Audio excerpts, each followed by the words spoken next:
Umani ng samot-saring papuri ang ginawa na kabayanihan ng aktor na si Gerald Anderson. Ito yung matapos ngang manawagan ang isang kamag-anak sa Facebook post kung saan ay sinasabi niya na kailangan ng tulong ng kanyang kamag-anak dahil natrap nga yung mag-iina doon sa loob. Agad-agad naman na gumawa ng paraan si Gerald Anderson kasama ang kanyang mga kaibigan upang ma-rescue nga ang ilan sa mga natrap na pamilya sa Quezon City. So, ayon doon sa naging post, kung sino man po ang malapit sa address na ito, please patulong po. My cousin and their 2-year-old daughter are trapped inside their house in this address.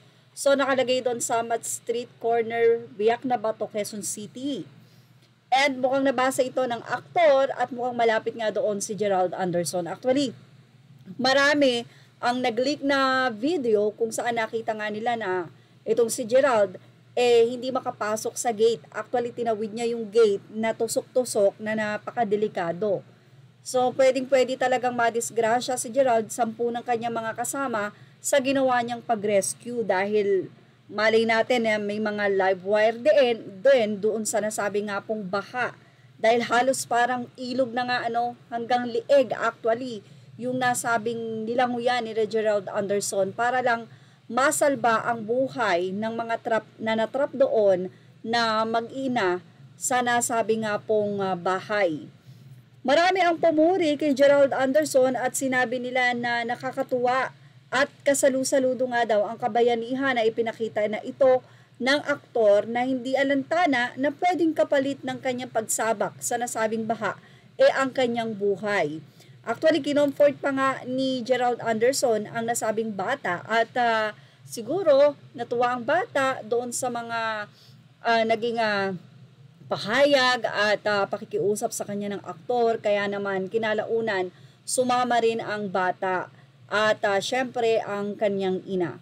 Ayon din sa update, my cousin and his family and their other neighbors were rescued and sent to a safe place. They said actor Gerald Anderson helped rescue them. Such a kind soul. Thank you so much. So talagang isang aktor pa ang nag-save ng buhay.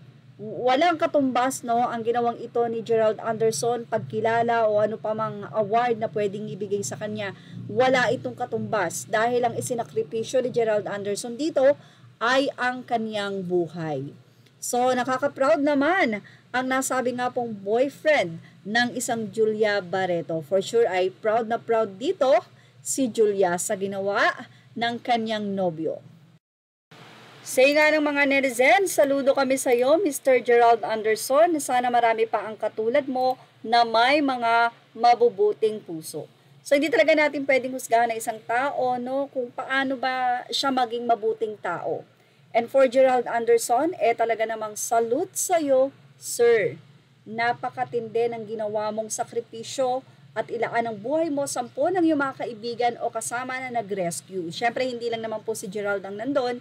May mga kaibigan din siya na nagsakripisyo ng buhay para magtulungan at masabi nga pong makikita natin na talaga namang sila'y nagbayanihan para po sa ikaliligtas ng isang pamilya na ito. At yan ang ating Showbiz Snap update. Images are all credit to the rightful owners. And of course, thank you for watching Showbiz Snap.